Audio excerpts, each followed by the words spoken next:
Hola chicos, ¿cómo están? Bueno, en esta segunda clase de viticultura vamos a ver la influencia que tiene el suelo, cómo se determina la composición y los diferentes tipos de suelo y ello cómo afecta a las labores culturales, a los trabajos que se realizan y a la calidad, por supuesto, del fruto. Y para finalizar vamos a hacer una breve descripción de los tipos de suelo, por ejemplo, de las diferentes regiones dentro de Mendoza. Los invito a ver la clase. Bueno, ahora en la segunda parte de la viticultura vamos a analizar la influencia que tiene principalmente el suelo, vamos a ver los diferentes tipos de suelo y cómo ello impacta en la calidad de la uva. Por supuesto que siempre cuando hablamos de suelo y la composición del suelo también hacemos referencia a una técnica que para nosotros es vital, que es el riego. Nosotros no podríamos tener viticultura si no es a través del riego, porque la cantidad de precipitaciones que tenemos en la mayoría de las zonas vitivinícolas, todo lo que es cordillera de los Andes, los niveles de precipitaciones son mucho más bajos a lo que necesita realmente la planta de vid. Bueno, si tuviéramos que hacer una definición del clima que predomina en las zonas vitivinícolas de Argentina, es un clima de tipo continental, es decir, nosotros tenemos poco y nada de influencia marítima, semidesértico. En general la mayoría de las regiones que se extienden a lo largo de la cordillera de los Andes tienen escasos niveles de precipitaciones, con muy poca vegetación y con una estación invernal que en general es seca porque la mayoría de las precipitaciones se dan en la época de verano. El clima es templado, templado-cálido. Ya podríamos extender un poquito más, tenemos templado, templado-cálido, pero las fronteras que se están yendo cada vez más hacia el sur, las fronteras vitivinícolas, ya estamos empezando a hablar del templado frío también.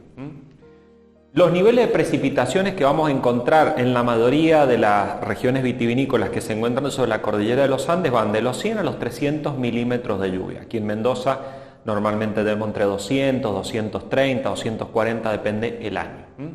También tenemos zonas con vid mucho más lluviosas, algunas zonas emergentes que se encuentran más hacia la costa, o zonas más bajas, en la zona del litoral, tienen mayor nivel de precipitación e inclusive viñedos, por ejemplo, a provincia de Entre Ríos, que no necesitan riego porque el nivel de lluvia es mucho más alto y excede lo que realmente necesita la planta. Por lo tanto, para nosotros, todo lo que es cordillera de los Andes, que es donde se encuentra la mayor cantidad de vid, necesitamos regar. La planta necesita entre 600 a 700 milímetros de agua a lo largo de todo su ciclo vegetativo, por lo tanto, el nivel de precipitaciones que tenemos y muy concentrado en verano no alcanza a distribuirse y tenemos que complementarlo con el riego. ¿Qué tiene como ventaja esta situación? Que tenemos en general un bajo nivel de enfermedades criptogámicas o baja incidencia de enfermedades criptogámicas producido por el exceso de humedad o de precipitaciones. Llámesele mildiu, peronospora o la misma podredumbre a través de la botrytis, que son hongos que actúan mucho más en zonas lluviosas o con mucho nivel de humedad. Solamente nosotros tenemos más incidencia por ahí del oidio, que es un hongo que se da más en zonas secas. Lo que tenemos para ofrecer en cuanto a lo climático es una gran oferta energética. Las plantas en todo lo que es cordillera de los Andes, por la incidencia de la luz solar, bajo nivel de precipitaciones, pocos días nublados, tiene una gran oferta energética, buena disponibilidad de luz solar, en algunos casos hasta excesiva, hay que controlarlo a través de la canopia para que no incida negativamente el exceso de luz solar en los racimos. Eso también, lógicamente, que trae efectos beneficiosos, que haya una buena disponibilidad de luz solar, trae efectos beneficiosos a la calidad de la uva, composición polifenólica, por eso nuestros vinos tintos en general tienen una alta concentración polifenólica, y bueno, y no hay prácticamente problemas de maduración. Las uvas alcanzan su punto de maduración sin inconveniente. Las altitudes, acá tenemos que ampliar, está puesto el general o el grueso de la amplitud de la altitud sobre el nivel del mar. El grueso de la vitivinicultura se encuentra entre los 750 y los 1500 metros sobre el nivel del mar. Pero tengamos en cuenta que tenemos vid desde el nivel del mar hasta 3000 metros sobre el nivel del mar allá en la zona norte. O sea que la oferta altitudinal que tenemos para poner vides también es muy amplia. ¿Qué tiene como ventaja el tema de la altitud? Tenemos una amplia gama de altitudes y una amplia gama de latitudes, porque también tenemos una oferta latitudinal para poner vides y por eso Argentina cada vez está explorando y desarrollando nuevas áreas. Eso trae aparejado una mayor diversificación, que podamos trabajar diferentes estilos de vino, diferentes variedades, para producir productos que realmente se distinguen y que todos tienen una impronta del terroir gracias a toda esta diversificación. Y vamos logrando también a través de jugando con las altitudes, una mayor amplitud térmica en aquellas zonas que por ahí tienen menores latitudes, están más cerca en las zonas norte. Bueno, a través de la altitud, yéndonos hacia arriba, podemos lograr mayor amplitud térmica. Lo único negativo para marcar por ahí, o las inclemencias del tiempo que más afectan a nuestros cultivos, son el granizo y las heladas. Las dos muy bien conocidas por nosotros los mendocinos porque afectan fuertemente aquí en Mendoza las dos. Bueno, hay factores que influyen fuertemente en el rendimiento y en la calidad de la producción. Uno de ellos, nosotros los agrupamos bajo el concepto de lo que son factores naturales, aquellos que vienen determinados naturalmente. Y ahí tenemos el suelo, tenemos el clima y tenemos la variedad de vid. Los otros son los factores técnicos. En los factores técnicos ponemos algunos que ya vimos en la primera clase de viticultura, que son todo lo que es sistema de conducción, la poda, todas las labores culturales en general, la fertilización, que eso es modificable porque esos son los que están diseñados por el hombre.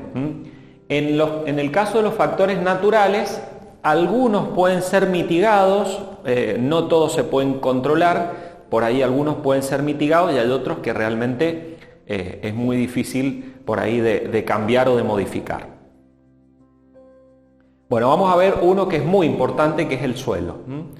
Principalmente para entender qué es lo que es el suelo, cómo se compone, qué importancia tiene el suelo en el aporte hacia la calidad de los vinos.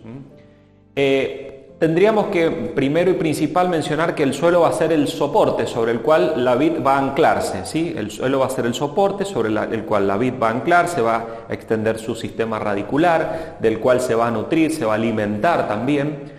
Eso es muy importante porque eso va a determinar en gran medida parámetros como por ejemplo densidad de plantación, es decir, cuán cerca pongo una planta de la otra, qué nivel de fertilidad tengo en el suelo, y eso determina también la productividad que me puede dar una zona determinada. Ejerce por supuesto toda una acción directa sobre la fisiología, por eso en algunas zonas podemos obtener mayores rendimientos que en otras, muchas veces no por factores manejables, sino por el mismo suelo. En una zona tenemos suelos mucho más fértiles, la planta se le puede exigir, digamos, una carga mayor de racimo, y en otra, por cuestiones climáticas o naturalmente, no podemos exigirle demasiado porque es donde empezamos a ver cómo la planta se va a envejecer. Trata digamos, de alimentar toda esa carga que nosotros queremos, y bueno, hay una limitante, por ejemplo, que puede ser el suelo en muchos casos. El suelo en general es todo un cuerpo poroso que está constituido por muchos elementos. Allí en ese gráfico de torta que vemos en la margen derecha superior vamos a encontrar en color marrón clarito todo lo que compone, como puede ser la arcilla, la arena, el limo, un 45%, esto es un gráfico muy general. Luego la materia orgánica en una menor proporción, en marrón oscuro, del 1 al 5%. Después está constituido por agua, un 25%, y por aire, otro 25%. Es decir, que tenemos componentes agua, aire y componentes minerales, principalmente dentro de ese suelo. Esos porcentajes van a ir variando de una zona a otra, y eso es lo que determina también los diferentes tipos de suelo. Bueno, ¿qué importancia dijimos, remarcamos que tiene el suelo para la planta? El suelo es la que le va a proveer a la planta todos los nutrientes que necesita, y cuando no los provea, nosotros tenemos que estar allí para suplementar, para corregir. Ahí es donde puede existir la intervención del hombre a través de la fertilización para corregir la cantidad de nutrientes o los nutrientes que necesita la planta siempre orientados o enfocados en el objetivo de la producción que nosotros queremos lograr. Entonces, le provee de los nutrientes y también, por supuesto, le provee del agua. Agua que puede ser de lluvia, que puede ser a través de canales o que nosotros la vamos a aplicar a través de un riego, por ejemplo, por goteo. El suelo también tiene una importancia muy fuerte sobre lo que son plagas y enfermedades. Eso es muy importante que tengamos en cuenta porque depende de los tipos de suelo. Algunos suelos son más propensos a desarrollar enfermedades criptogámicas, aquellos suelos que suelen guardar más humedad o mayor nivel de agua. Y también tenemos todo lo que son enfermedades o plagas, mejor dicho plagas, que se encuentran en el suelo como son los nemátodos.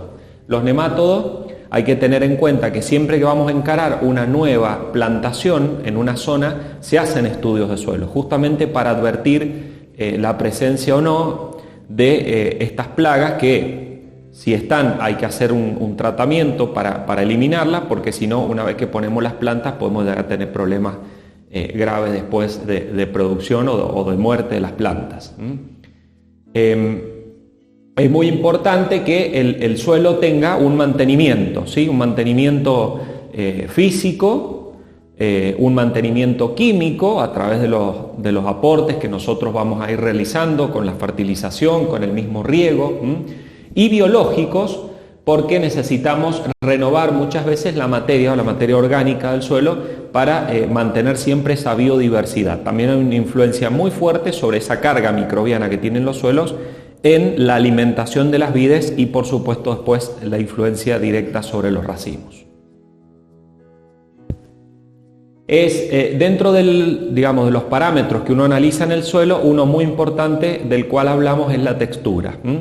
La textura, la profundidad que tiene nuestro suelo. Cuando hablamos de profundidad es, bueno, cuántas capas, cuánto mide la capa de suelo sobre la cual la planta puede extender sus raíces y encontrar nutrientes y agua. Y a partir de donde empieza la piedra, o la piedra, ya no encuentra materia orgánica, no encuentra nutrientes y allí normalmente la planta no envía sus raíces porque no puede aprovechar nada. Esa profundidad del suelo, ya lo vamos a ver en algunas imágenes, determina fuertemente también la densidad de plantación, la productividad.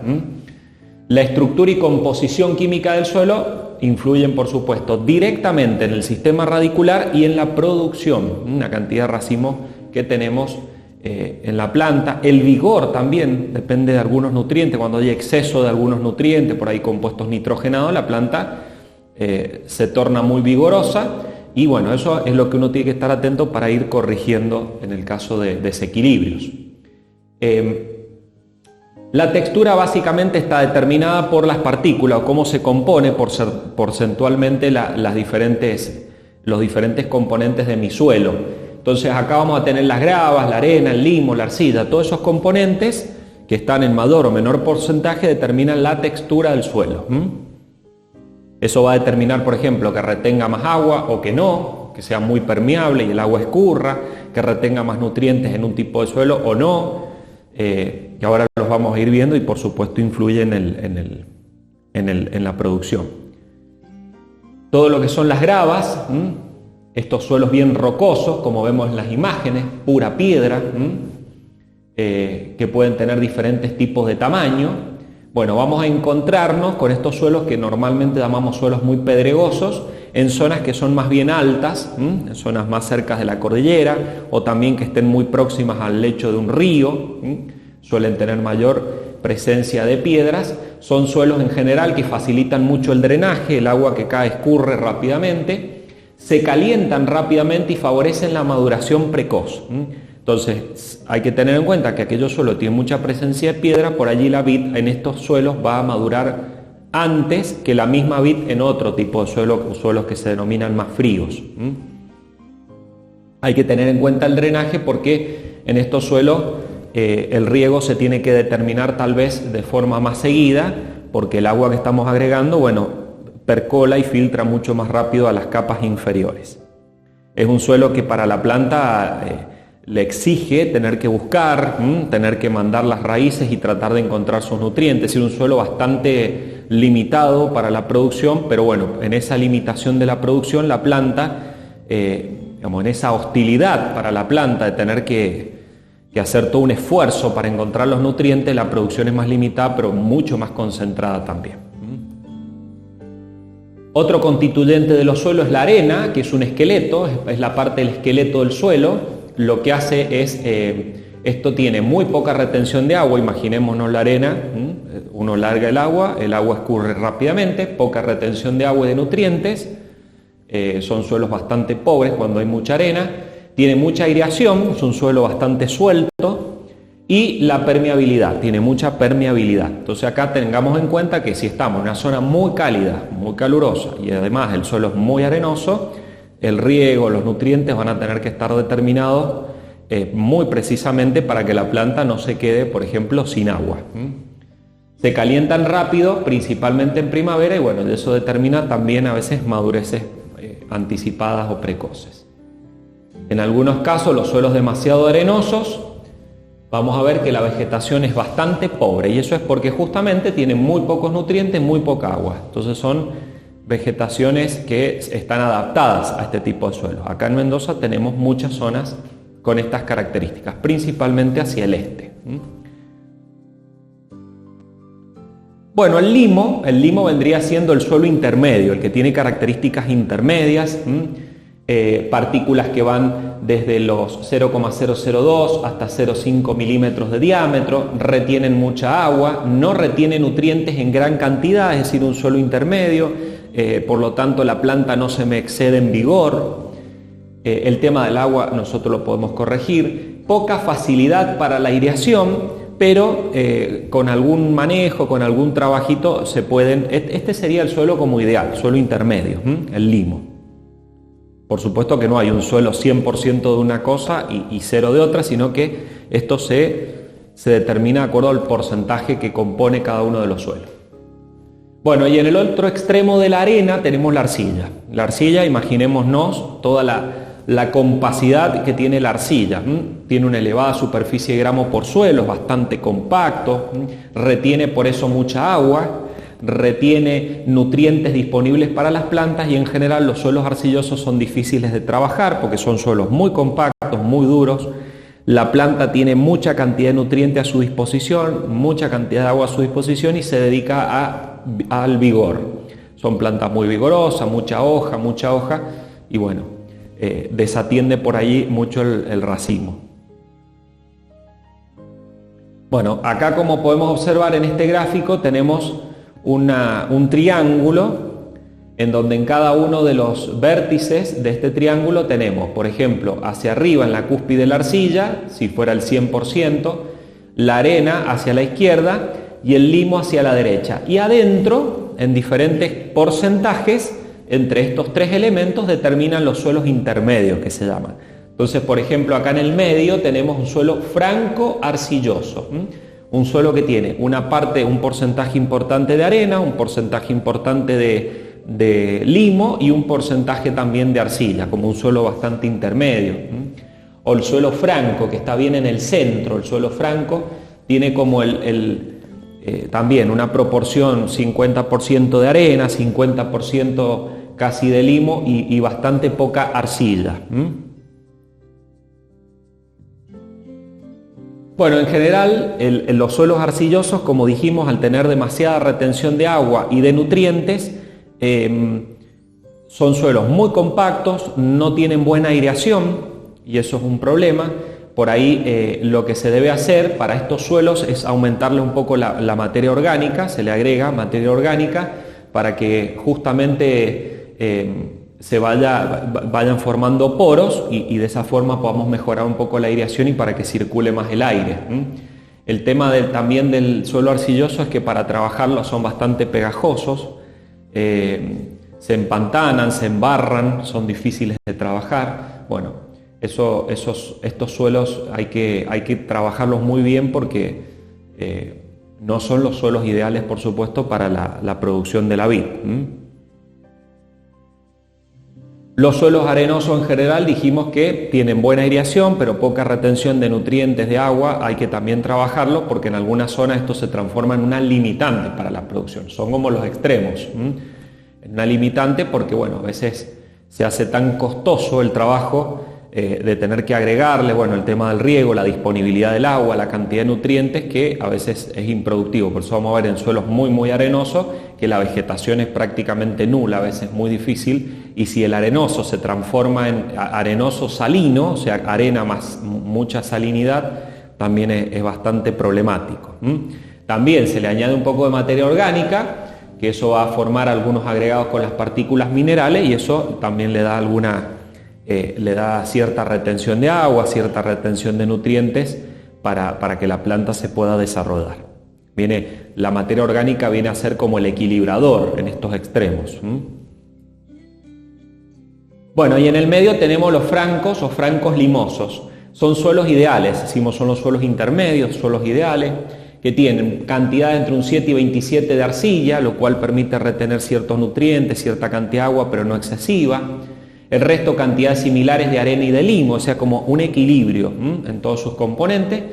Y bueno, en este caso tenemos suelos que siempre determinan una correcta maduración, correcto drenaje del agua, buena aireación, fácil de trabajar, la planta puede desarrollar su ciclo vital sin inconveniente. Bueno, ¿qué es lo que es la profundidad del suelo? Conceptualmente, la profundidad del suelo es la que determina la capacidad de colonización de este hábitat para que la planta pueda extender su sistema radicular y tratar de absorber los nutrientes que necesita. Eso es importante tenerlo en cuenta porque eso va a condicionar, la profundidad del suelo va a condicionar la fertilidad que tenemos y principalmente también la densidad de plantación, es decir, cada cuánto pongo una planta.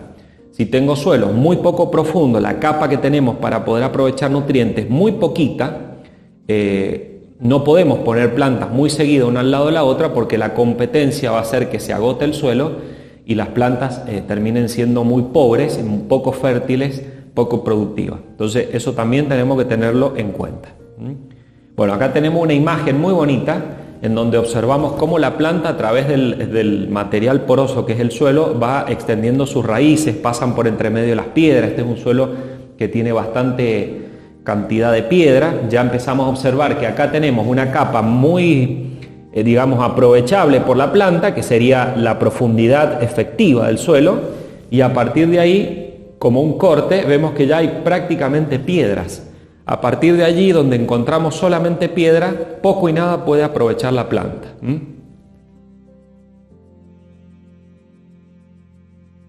Bien, en este esquema podemos gráficamente representar la profundidad del suelo, la diferencia entre un suelo muy profundo, las raíces se extienden bien, el agua va a llegar y va a ser absorbida por todas esas raíces, puede ararse y nivelarse sin problemas. En cambio, en un suelo poco profundo, tenemos poca capita de materia orgánica y de tierra para que la planta pueda absorber, no se pueden trabajar bien ni nivelar y las raíces no se pueden extender. En general no se pueden extender hacia abajo, sino que la planta empieza a buscar hacia los costados también.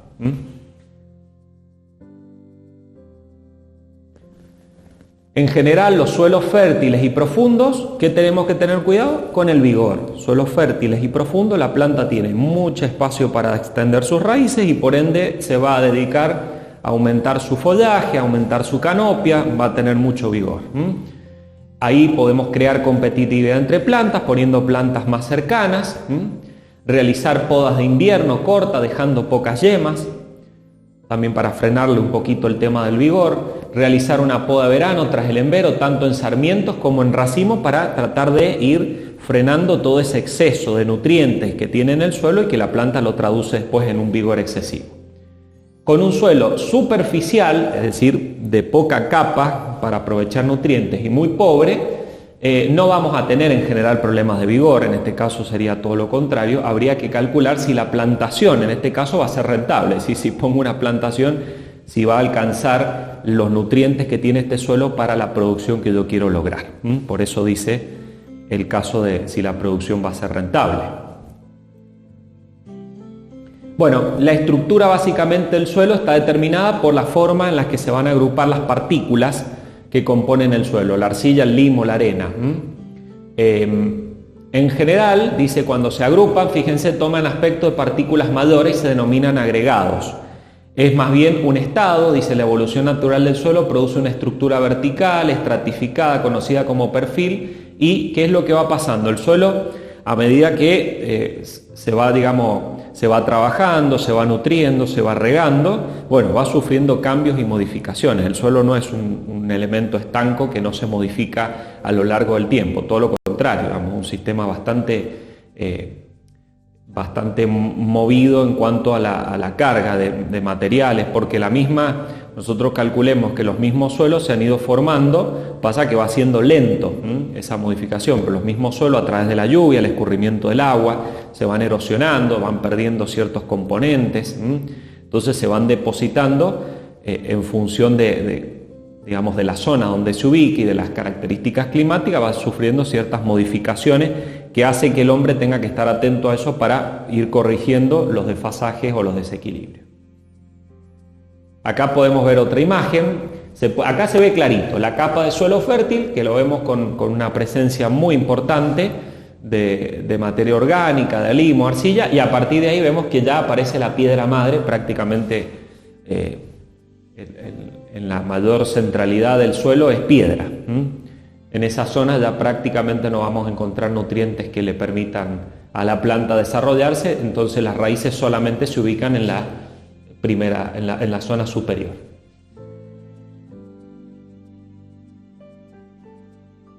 En general, los suelos compactos, que vendría siendo el suelo que tiene por ahí mucha carga de arcilla, son suelos que es poco apropiado para el desarrollo de la vid y del vino, por supuesto, porque son pocos permeables, guardan mucha humedad, son muy propensos a enfermedades criptogámicas, es difícil hasta trabajarlos, son muy compactos, muy pegajosos, como decíamos, generan un excesivo vigor en la planta, muy poca, atención de la planta por el racimo, porque al tener tanta disponibilidad de agua, de nutrientes, poco le interesa el racimo, sino que está en una situación bastante cómoda la planta. Y hay que sí o sí trabajarlos agregando cultivos biológicos, materia orgánica, para que este suelo de a poquito vaya cambiando un poco esa estructura, esa textura. El suelo pedregoso en general es como un suelo ideal, un suelo muy lindo para la producción de vino. Nosotros lo podemos observar, aquellas uvas que vienen de suelos pedregosos con presencia de piedra, cantos rodados, otorgan vinos después concentrados, con buena carga polifenólica, mucho color, y eso en general tiene que ver porque la planta, al tener una disponibilidad bastante limitada de nutriente agua, tiene que rebuscársela, tiene que tratar de subsistir, de sobrevivir, y en ese afán de la planta por subsistir y sobrevivir a estas condiciones que son hostiles, lo que hace es enviar y tratar de concentrar lo que más puede ese racimo, porque ahí es donde está el aseguramiento de la especie, la semilla, y por eso terminamos después con racimos mucho más concentrados, en general en suelos que tienen esta presencia de piedras. Bueno, los análisis químicos, que son los que van a marcar las diferencias en los diferentes tipos de suelo, se pueden hacer análisis de suelo, análisis químico del suelo, en donde se mide el pH, los contenidos de materia orgánica, nitrógeno, ácido fosfórico, potasio, caliza, magnesio. Bueno, hay una serie de parámetros analíticos, así como analizamos el vino o otra bebida, también se pueden analizar los suelos, y en función de eso se determinan las correcciones, los agregados, qué es lo que necesita el suelo para poder corregir los desequilibrios.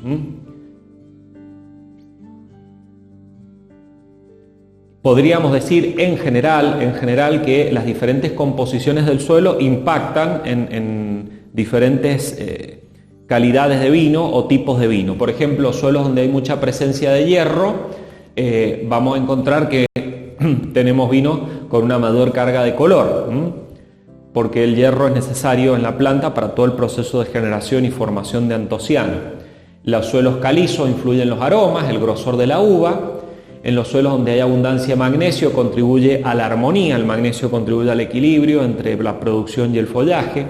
La arcilla en general aporta taninos bastante verdes, con vinos tánicos, a lo que se llaman vinos tánicos, con poca complejidad. La sílice otorga ligereza, finura, aromas, grado, o sea que fíjense cómo los distintos componentes del suelo tienen un impacto en la calidad de los vinos que se obtienen después. En general las arcillas dan vinos poco finos y muy tánicos, las arcillas caliza vinos finos con bouquet, poco alcohólico. Bueno, y ahí tenemos todo, fíjense. Por ejemplo, en el otro extremo, suelos alcalinos y calcáreos, vinos punzantes, con estructura elegante, buena acidez frutal, en el otro extremo, por ejemplo, de la arcilla. O la presencia de piedra caliza, vinos con cuerpo para la crianza, principalmente todo lo que es la cordillera o cerca de la cordillera, acá nosotros en la zona de Mendoza, se produce o tenemos suelos con estas características. En las zonas este, en donde hay más arena y caliza, tenemos vinos alcohólicos bastante secos. ¿Qué es lo que es una calicata? Esto que se suele hacer mucho en los campos para determinar justamente nuestra composición de suelo, para hacer estudios del suelo. Lo que se hace técnicamente es un pozo, se cava un pozo en la finca donde nosotros queramos analizar, se cava un pozo y se puede observar cómo está constituido las distintas capas de ese suelo y si nosotros deseamos también sacar muestras del suelo para enviar y analizarlo para determinar químicamente la composición y cómo vamos a trabajar el tema del riego, el tema de los nutrientes. Entonces básicamente se hace un pozo y nosotros ahí podemos observar las diferentes capas del suelo que tenemos en una finca. Es tan heterogéneo el tema del suelo que a veces con una calicata en una extensión de tierra en una finca bastante grande no alcanza. A veces hay que hacer 2 o 3 calicatas para ver si realmente en todos los sectores de la finca tengo el mismo suelo. Es muy probable que nos encontremos con situaciones diferentes, ¿sí? Los suelos es bastante heterogéneo. Bueno, acá vemos una imagen de lo que es una calicata. Normalmente a veces puede ingresar hasta una persona dentro de la calicata para poder ver las distintas capas que tenemos en nuestro suelo.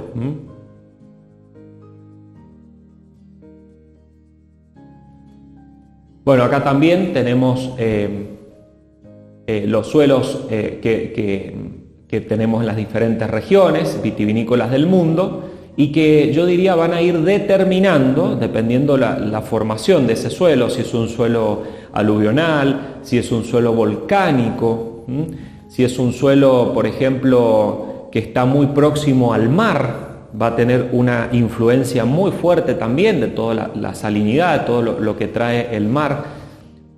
Por lo tanto, es muy importante tener en cuenta, en el caso de una producción que ya esté instalada o una producción que se decida emprender nuevamente, es muy importante que tengamos en cuenta con qué suelo contamos, ¿sí?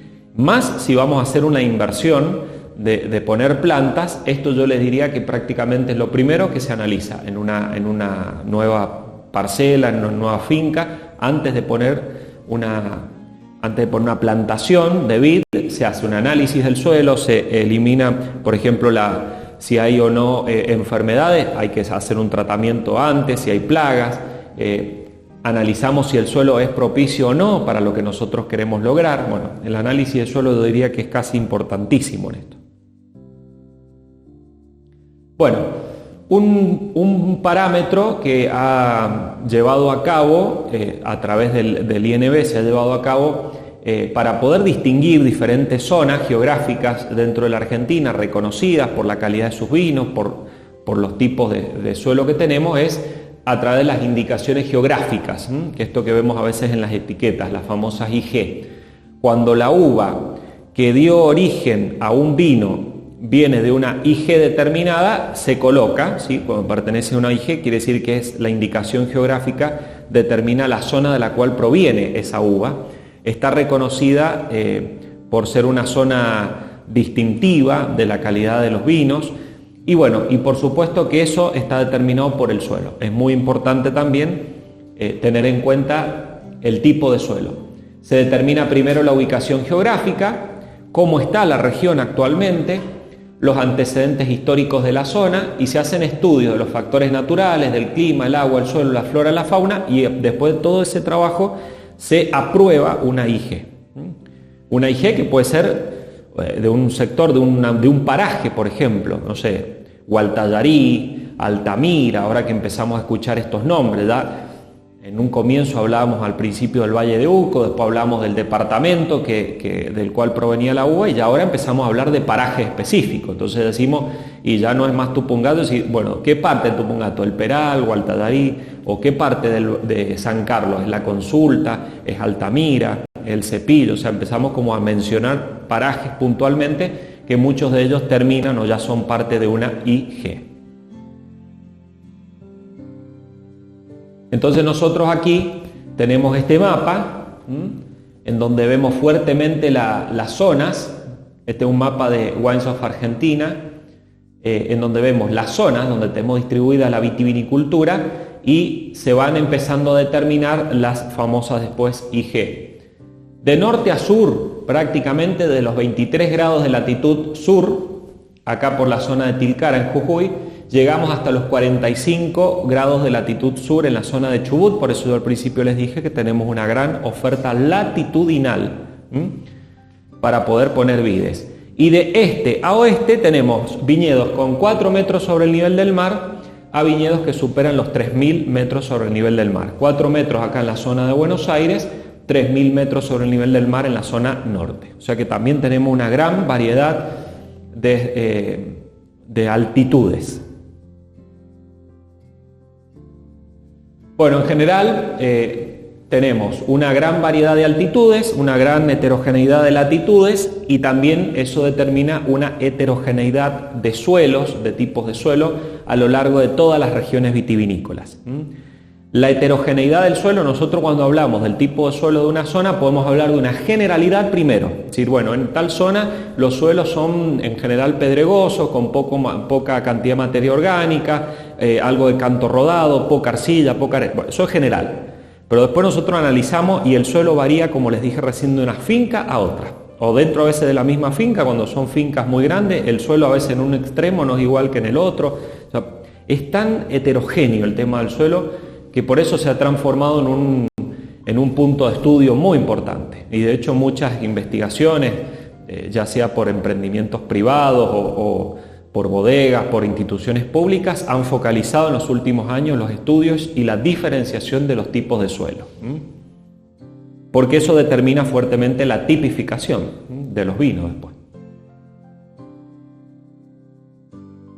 Entonces acá podemos decir que aunque los climas en las distintas zonas son muy variados, las zonas tradicionales, Mendoza, San Juan, La Rioja, Salta, están localizados al oeste del país, cerca de la cordillera de los Andes. Acá tenemos prácticamente, decíamos al principio, el 97% de la producción vitivinícola argentina, todo lo que es la cordillera de los Andes, en un clima continental, bastante seco, escaso nivel de precipitaciones, buena insolación. Eso en general casi todas las provincias vitivinícolas que se encuentran sobre la cordillera de los Andes, en un clima que es un clima continental, pues no tenemos influencia marítima, estamos bastante lejos del océano Atlántico, y el océano Pacífico, que lo tenemos más cerca, tenemos una gran cadena montañosa, se llama Cordillera de los Andes, que es como una muralla que no permite que los vientos húmedos que vienen del Pacífico, por lo menos hasta la mitad de Neuquén, prácticamente de la mitad de la provincia de Neuquén hacia arriba, por la altura de la Cordillera de los Andes, todos los vientos húmedos que vienen del Pacífico descargan su humedad en la cordillera. Y para este lado pasa el aire seco, con escaso nivel de humedad, pocas precipitaciones, y por eso está determinado así climáticamente nuestra región. Si nosotros analizamos de la mitad de Neuquén prácticamente hacia abajo, ya la cordillera es mucho más baja, entonces vamos a tener un clima diferente. Vamos a tener cordillera con zonas boscosas de lago, mayor vegetación, porque también hay mayor ingreso de frentes húmedos que vienen del Pacífico y la cordillera es más baja, entonces pasan y descargan su humedad en zonas de Argentina.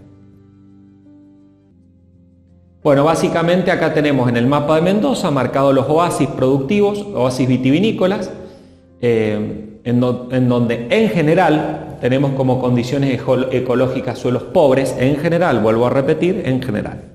Notable amplitud térmica, escaso nivel de lluvias, buena insolación de las uvas. Todo esto se modifica o hay una variabilidad dependiendo de la zona donde estemos.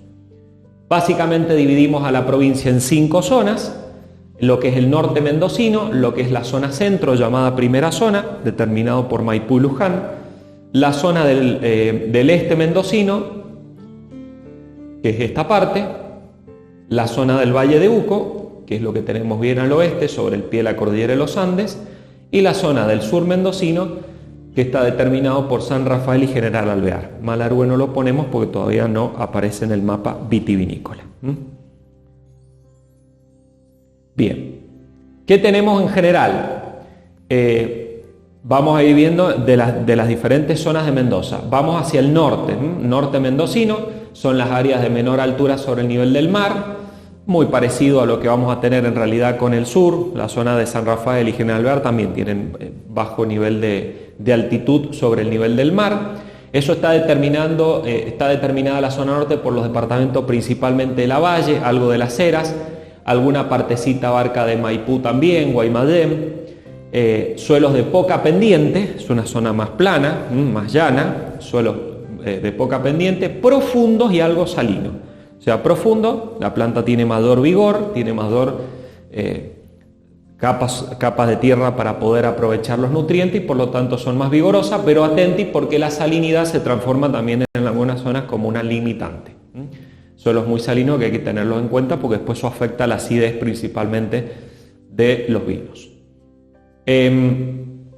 Y en algunas zonas el exceso de salinidad vamos a ver que se empieza a solucionar, se trabaja con el tema del riego.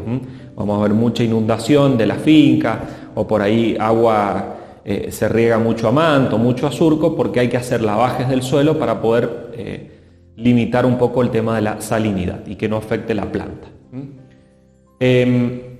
A este problema se lo combate entonces con la implementación de sistema de drenaje del agua. La IG Desierto de Lavalle es, por ejemplo, una de las indicaciones que tenemos en esta zona.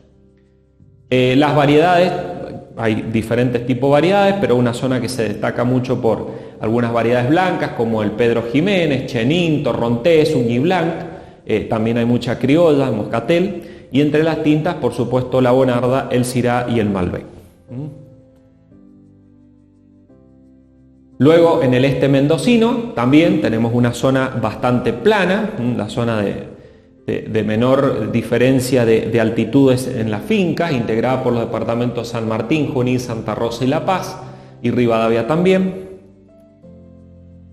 Estamos hablando de una zona denominada la llanura oriental fluvio eólica, ¿sí? Con influencia, por supuesto, formada por influencia de los vientos. Una zona es una profunda cuenca sedimentaria, o sea que es la zona en la cual se depositan por escurrimiento, porque es la zona también más baja, todos los sedimentos. Y por eso también tenemos suelos en algunos casos que son bastante heterogéneos, pero con mucha presencia de salinidad.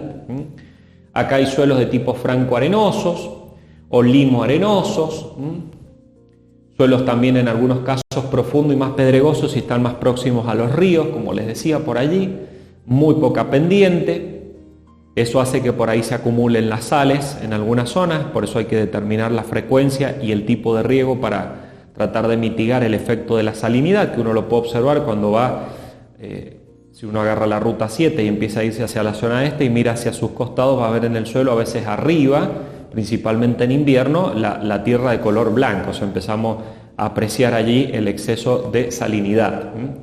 Existen algunas IG o distintas IG como San Martín, Santa Rosa, Rivadavia, bueno, cada una de estas zonas, Medrano inclusive. Variedades que se destacan en esta zona, se ha posicionado en los últimos años como el lugar o la capital del Bonarda, con San Martín a la cabeza como departamento, una zona ideal para el Bonarda, pero también hay Malbec, Tempranillo, Cabernet entre las tintas. Y entre las blancas, por supuesto, volvemos al Moscatel, Uñi Blanc, Torrontés, Chenin. Bueno, la zona del centro mendocino, llamado primera zona, Luján y Maipú, primera zona porque es la zona donde se instalaron por ahí las primeras grandes bodegas que le dieron después el surgimiento al centro o al oasis productivo del centro. Acá tenemos IG como Maipú, Luján de Cuyo, y Luján también tiene una DOC formada, que hay muchas bodegas participando de esa denominación de origen. Los suelos aquí son muy aptos para el cultivo de la vid, sedimentos finos, aluvionales, tenemos los famosos suelos francos o franco-arcillosos, bastante material grueso, grava y canto rodado, Eso hace que sean suelos bastante equilibrados, la planta desarrolla no desarrolla excesivo vigor, tiene buena productividad, tiene buena concentración, ya sea en las tintas polifenólicas o en las blancas aromáticas. Es como la zona equilibrada, intermedia. Pobres en materia orgánica y casi sin problemas de salinidad, lo cual eso también es una gran ventaja. Bueno, acá vamos a poder distinguir, habría que hacer una gran diferenciación entre los dos departamentos porque son bastante heterogéneos. Luján de Cuyo por un lado, Maipú por el otro, son departamentos bastante extensos, con mucha heterogeneidad de zonas, de parajes. Hay hay una parte dentro de lo que es Luján de Cuyo que se denomina las zonas de mayor altura. Vistalba, Las Compuertas, Agrelo, Perdriel, Ugarteche, digamos, son las zonas de mayor altura. Y en el caso que en esta zona vamos a encontrarnos con la zona ideal para el Malbec. O sea, se distingue la producción de Malbec principalmente en esta región, al igual que el Cabernet Sauvignon. También vamos a encontrar Bonarda, Syrah, por supuesto Cabernet Franc, entre las blancas y Semillón, Chardonnay.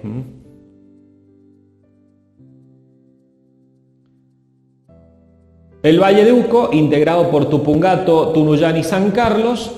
Acá tenemos la región conformada por todo lo que es el oasis hacia el oeste, o es un gran valle. El Valle de Uco es un gran valle formado por estos departamentos, que después también empiezan a aparecer algunos parajes que están empezando a ser reconocidos como indicaciones geográficas por la calidad y lo diferente que pueden dar las vides. Los suelos tienen en general mucha pendiente, son pedregosos, por esa pendiente a veces tenemos que diseñar sistemas de riego que tienen que ser riegos por goteo para asegurar que todas las plantas reciban la misma cantidad de agua. O sea, acá sería casi imposible hacer riegos por surco, porque si hay mucha pendiente nosotros largaríamos el agua de una punta y por la pendiente se anegaría o se llenarían de agua una planta y otras quedarían sin agua. O sea que riego por goteo es casi indispensable. Bueno, son suelos bastante pobres, con buen drenaje, no tienen problemas de salinidad y la desventaja que vamos a tener por un lado es la baja fertilidad, por lo tanto poca productividad de las plantas, pero una alta concentración, que lo expliqué al principio, de lo que vamos a obtener. Alta concentración de compuestos en los racimos.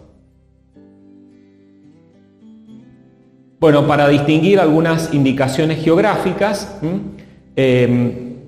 por un lado tenemos el Valle de Uco como región grande y después la hemos empezado ya a subdividir en regiones y hasta llegar a parajes mucho más pequeños. El Valle de Uco es una IG que abarca otras IG más específicas, como por ejemplo Tupungato, pero ahora ya empezamos a hablar, en el año 2020 empezaron a aparecer IG que mencionan parajes de cada uno de estos departamentos. Entonces tenemos San Pablo, Pampa, El Cepillo, Altamira, Los Chacayes, y de cada uno de estos departamentos se empezaron a crear IG muy específicas, es decir, una zona que después de hacer un estudio de su calidad, de sus uvas, sus condiciones climáticas, su suelo, se distingue con un nombre, con una IG, para que las bodegas que producen uva en esta zona puedan comunicarlo, lo puedan poner en la etiqueta y que el consumidor empiece a reconocer estos lugares, estos parajes, como de una calidad superior, es decir, algo diferente. Este paraje me otorga un producto diferente. ¿Qué podemos decir del Valle de Uco dentro de las variedades tintas? Bueno, por supuesto siempre en la cabeza tenemos el Malbec, que se destaca mucho en esta zona por la gran concentración que logran los Malbec. Cabernet Sauvignon, Merlot, Pinot Noir. Es la zona inclusive ideal dentro de Mendoza para la variedad como el Pinot Noir, como el Merlot, que maduran temprano, el mismo Tempranillo también. Variedades que maduran más temprano se dan muy bien en esta región, pero por supuesto el Malbec ocupa una gran proporción y en esta zona muy concentrado. Hay que tener cuidado por ahí con los Cabernet Sauvignon, que también tenemos en esta zona, pero que son variedades de maduración bastante tardía y a veces en años donde se anticipan los fríos, las heladas, los inviernos, cuesta mucho que termine de madurar el Cabernet Sauvignon. Dentro de las variedades blancas es la zona ideal para, en general, todas las variedades blancas como Sauvignon Blanc, Semillón, Chardonnay, que maduran temprano. Bueno, y por último, tenemos el sur mendocino, integrado por San Rafael y General Alvear, una zona que también tiene dentro de Mendoza poca altitud sobre el nivel del mar, entre los 400 y 600 metros sobre el nivel del mar. Acá, volviendo un poquito al anterior, para destacar, zona sur de Mendoza, tenemos una zona que, como desventaja, muy castigada por el granizo. Todos los conocemos, los sanrafaelinos y la gente de General Alvear conocen muy bien los problemas con el tema del granizo y la lucha que tienen que hacer, porque es una zona bastante azotada por esta inclemencia. Pero es una zona que tiene muy buena producción de algunas variedades blancas, por ejemplo como el chenín, para la producción de espumantes, variedades tintas, bueno, por supuesto Malbec, Cabernet Sauvignon, Bonarda, Tempranillo, para destacar dentro de esta región. Esto lo mencionamos al principio, el caso del riego para la República Argentina como productor de vinos es casi indispensable. No podríamos tener vitivinicultura si no regamos, porque el nivel de lluvias que tenemos en la zona de mayor producción no alcanza a cubrir las necesidades de la planta. Entonces el riego se transforma en una necesidad, cosa que no ocurre por allí en otras regiones vitivinícolas del mundo, donde el exceso de lluvias es mayor a veces a las necesidades de la planta y bueno, no necesitan regar y bueno, y con eso la desventaja que tiene eso es que el exceso de lluvia o el exceso de agua a veces no lo puedo sacar. Cuando no me alcanza, yo con el riego tengo una forma de control también muy importante sobre la planta, por lo tanto es una herramienta importantísima el riego para nosotros. Los países del Nuevo Mundo en el cual estamos nosotros, casi el 83% de la superficie se debe regar. Eso trae como consecuencia, o sea, el riego trae como consecuencias pérdidas de agua, lógicamente por percolación de los mismos suelos y más en el tipo de riego por inundación o por surco, el lavado de nutrientes, la erosión, bueno, rendimientos por ahí inadecuados, pero todo esto es si no se sabe controlar, lógicamente. Ahora, como una herramienta bien controlado, bien manejado, el riego es yo les diría, unas bajo la manga que tenemos también para lograr determinados objetivos en la planta muy importantes. El tema del riego o en qué situación se encuentra la planta con respecto a la hidratación se determina el estado hídrico principalmente del suelo, que como ya lo vimos está muy determinado por la composición del suelo, depende si hay más arcilla, si hay más arena, si hay más piedra, eso determina el estado hídrico. Y bueno, se pueden medir de distintas maneras. Lo que más se utiliza es el potencial hídrico, que es un indicador fisiológico en donde nosotros podemos determinar qué nivel de hidratación o qué nivel de presión de agua tenemos en la planta. Y eso me sirve para determinar también la frecuencia y la cantidad del riego en una zona con características cada una particulares, dependiendo del suelo, dependiendo la época del año, las temperaturas, el nivel de humedad ambiental. Eso influye muchísimo. Pero es importante tener en cuenta ese potencial hídrico, porque más allá de que nosotros podemos controlar el riego, en un momento darle más cantidad de agua, en un momento restringirla, la planta necesita esa agua para poder desarrollar todas sus funciones vitales. Entonces podemos dividir al riego o los métodos de riego en dos grandes grupos, presurizados y no presurizados. Los no presurizados tenemos por melga y por surco, que es lo que vemos normalmente mucho en la zona este. Ingresa el agua por acequias y luego se empieza a dividir por las hileras. Y en el caso de los presurizados tenemos por aspersión y por goteo. Para nuestro sistema lo que más vamos a ver es por goteo, que lo que se hace es, se genera una represa o un laguito, se acumula allí el agua. Cuando nos toca el turno de riego, allí acumulamos el agua y desde esa represa o lago una bomba que lo distribuye a través de cañitos por todas las hileras y bueno, y esos cañitos tienen orificios que le van a ir entregando una gotita para que genere la humedad y el agua necesaria a cada planta. Este sistema permite también poder enviar los nutrientes o la fertilización a través de del sistema de riego. O sea, el sistema de riego no presurizado, podríamos decir que necesita una alta disponibilidad de agua. Eso se está transformando en una limitante para algunas regiones que tienen turnos de riego bastante distanciados. Es poco eficiente, lógicamente, porque el agua circula y mucha de esa, se va hacia abajo y otra se pierde. Hay posibilidad de déficit y exceso en la misma parcela, porque si hay un pequeño desnivel o distintas composiciones de suelo, a veces se acumula más el agua en un sector que en otro. Y bueno, la ventaja es que requiere poca inversión.